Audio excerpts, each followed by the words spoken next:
Fala pessoal, tudo bem com vocês? Sejam todos muito bem-vindos a mais um vídeo desse canal. E no vídeo de hoje vai ter uma resolução de Enem aqui, mas eu gostaria de interpretar essa questão de uma maneira mais detalhada com vocês, tá? Tem alguns pontos de atenção que a gente precisa ter na hora de resolver essa questão e eu gostaria de elucidar vocês aí ou de ajudar vocês a ficarem espertos nesses pontos, tá bom? Se você quer aprender, se você quer ficar por dentro, mandar bem aí nas resoluções de química, fica comigo até o final desse vídeo, vamos lá?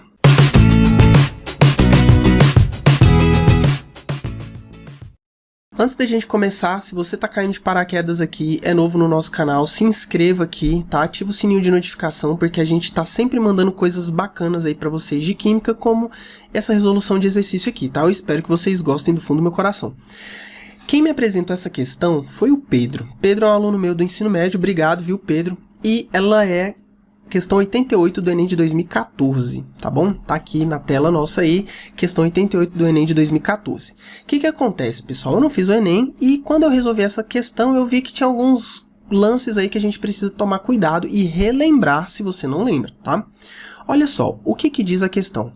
Grandes fontes de emissão do gás dióxido de enxofre são as indústrias de extração de cobre e níquel, em decorrência da oxidação dos minérios sulfurados. Para evitar a liberação desses óxidos na atmosfera e a consequente formação da chuva ácida, o gás pode ser lavado em um processo conhecido como dessulfurização, conforme mostrado na equação 1. Beleza, tá aqui a equação 1, galera. Ó, precisamos ficar espertos, tá? Equação 1. Por sua vez, o sulfito de cálcio formado pode ser oxidado com o auxílio do ar atmosférico para a obtenção do sulfato de cálcio, como mostrado na equação 2. Tá aqui a equação 2, galera. Essa etapa é de grande interesse porque o produto da reação popularmente conhecido como gesso, tá aqui o gesso, é utilizado para fins agrícolas. Beleza. As massas molares dos elementos carbono, oxigênio, enxofre e cálcio são iguais a 12, 16, 32 e 40 gramas por mol, respectivamente. Essa dica aqui, esse pontinho de atenção que eu vou dar agora, ele nem tinha pensado nele, mas como eu relembrei de algumas coisas aqui, eu gostaria de lembrá-los. Essa palavra respectivamente, às vezes ela pode aparecer em outras proposições, em outras questões, aí, em outras determinantes do exercício, né? Não só de química, mas de outras matérias aí. E aí a gente precisa tomar cuidado, tá? Respectivamente, nunca, sempre, talvez, né? Essas coisas assim, essas perguntas desse tipo, né? Essas palavras desse tipo, a gente tem que ficar com a orelha em pé, tá? E aí o que significa respectivamente? Na mesma ordem, tá bom? Numa resolução, por exemplo, de química, eu já vi acontecer assim, ele pede 3 informações e ele coloca respectivamente, mas lá nas respostas ele coloca algumas questões trocadas. O aluno não fica atento a essa palavra e na hora que ele vai ali ver a letra A, por exemplo, com os mesmos resultados, mas não na mesma ordem, às vezes acaba marcando errado aí, achando que acertou, tá? Por isso que eu acho importante falar dessa palavra respectivamente. O comando da questão diz o seguinte: considerando o rendimento de 90% para resolução de química, que traz equação química, falou de massa molar e falou de rendimento, é estequiometria. E essa informação de 90% de rendimento, ela é muito importante, tá bom? Anota ela em algum lugar aí, muito importante. Um rendimento de 90% no processo, a massa de gesso obtida em gramas por mol de gás retido é mais próxima de. E aqui começa a nossa brincadeira. O que acontece? Se você analisar, se você reler de novo a questão e analisar a questão, o que ele está falando? Ó, galera, para resolver esse processo aqui, né, a gente está narrando aqui uma situação e eu estou dando 2 reações para vocês. Uma primeira etapa, uma segunda etapa. Perfeito. Só que o comando da questão fala assim, ó, eu preciso saber de uma informação que está em uma etapa, mas que depende de uma outra informação que está em outra etapa. Então, aí a galera às vezes buga, não sabe o que vai fazer ou não lembra. É muito simples, mas às vezes não lembra, né? Eu costumo falar para os meus alunos que vestibular, e principalmente o Enem, ele é uma prova de resistência também, né? Não é só uma prova de conhecimento, é uma prova de resistência, porque você está ali muito tempo sentado, na mesma posição, dependendo da sua região, né? O clima também pode influenciar bastante, se é quente, se é frio, né? Etc e tal. Então, a gente precisa ficar esperto. Essa é a primeira análise que a gente precisa fazer da questão. 2 etapas, uma informação de uma etapa em relação a outra informação de outra etapa. O que a gente precisa fazer? Reação global, tá bom? É simples, mas às vezes a gente esquece disso. E aí eu vou escrever aqui as equações para a gente montar a nossa reação global.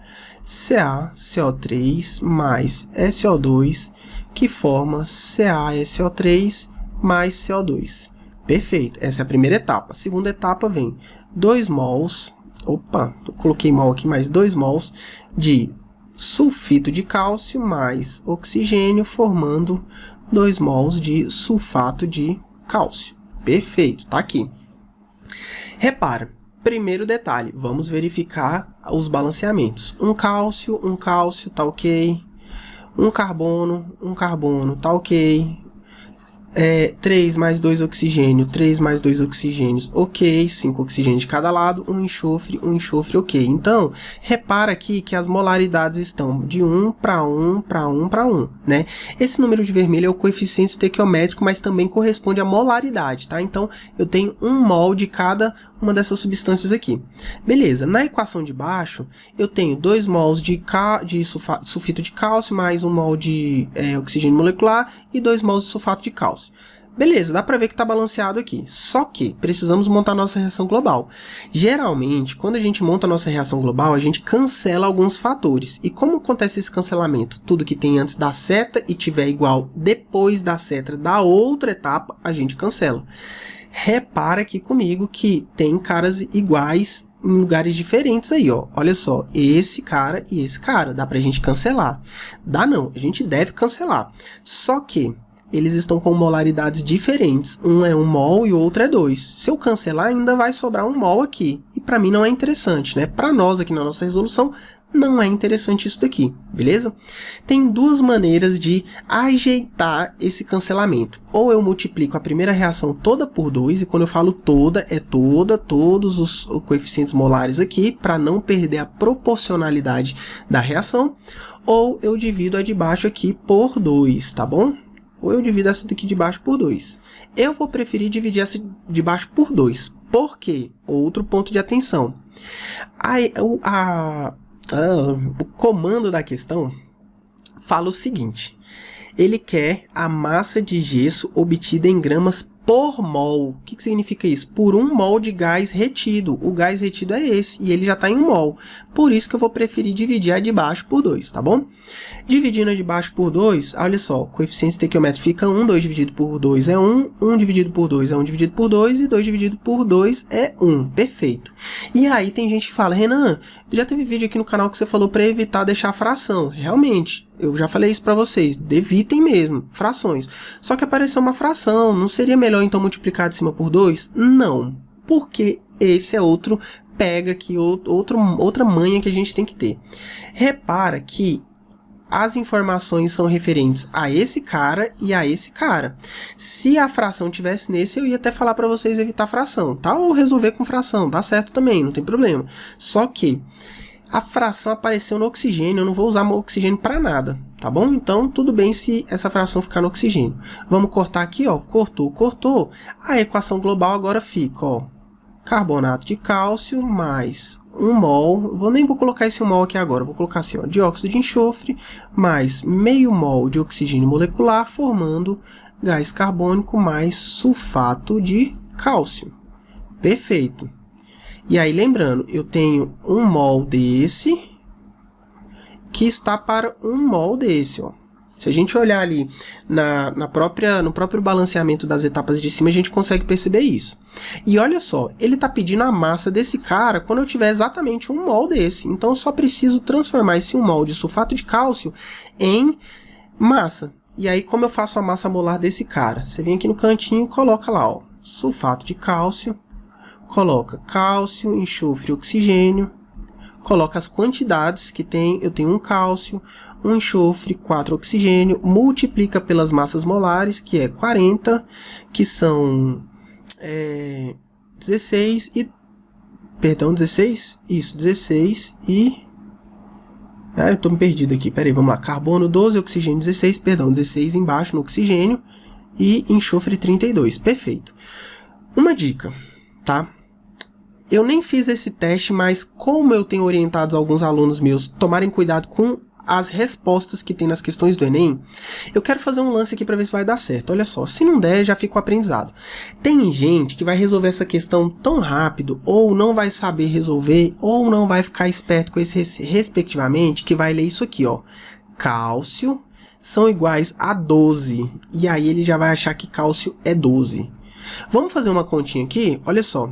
Se a gente fizer esse cálculo olhando para 12, repara, tá errado, mas vamos supor que o candidato lá passou batido essa análise do respectivamente. Olha só, vai ficar 1 vezes 12 é 12, 1 vezes 32, 32, e 4 vezes 16, 64. Quando a gente soma isso aqui tudo, fica 4 mais 2, 6, mais 2, 8, 1 mais 3, 4, mais 10, ou mais 6, 10. 10, 108 gramas. E olha lá o que tem nas respostas. Tá vendo? Ó. Aí o cara vai lá sem medo, marca e fala, pronto, acertei, essa daqui já tá garantida, né? E na verdade ele errou feio, ele errou 2 vezes. Por quê? Confundiu a massa molar do cálcio e esqueceu do rendimento, né? Inclusive, vamos dar uma olhadinha nesse rendimento aqui, ó. 90% de 108. Será que tem essa proposição? Aqui deu 97,2. Não tem aqui essa resposta, tá? Se a gente fizesse o rendimento. Mas tá errado isso daqui, vamos corrigir, né? E aqui não é 12, aqui é 40, tá? Lembrando, fiz desse jeito só para mostrar para vocês que isso pode acontecer. Por isso que qualquer falta de atenção mata, né, a questão. É matadora mesmo. Então, muito importante ficar ligado. Multiplicando aí fica 40, 32, 64. Somando tudo, fica 6 aqui. 4 mais 3, 7. 7 mais 6, 36. Ó, travando aqui, gente. 36 gramas por mol. Beleza. Isso daqui, ó, corresponde a 136 gramas por mol. Aí vem outro infeliz aqui e esquece do rendimento. Olha, outro ponto importante. E vai lá e marca a letra D, ó. Não, já calculei. Ele queria saber quanto de gesso ia formar em 1 mol. Realmente, é isso que está acontecendo. Só que ele fala, o rendimento é de 90%. Tá vendo?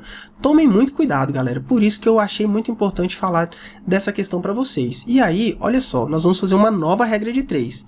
136 gramas vai estar numa reação de 100% de rendimento. 90% de rendimento vai estar X gramas. X gramas aqui, ó, vai dar aproximadamente 122,4 gramas.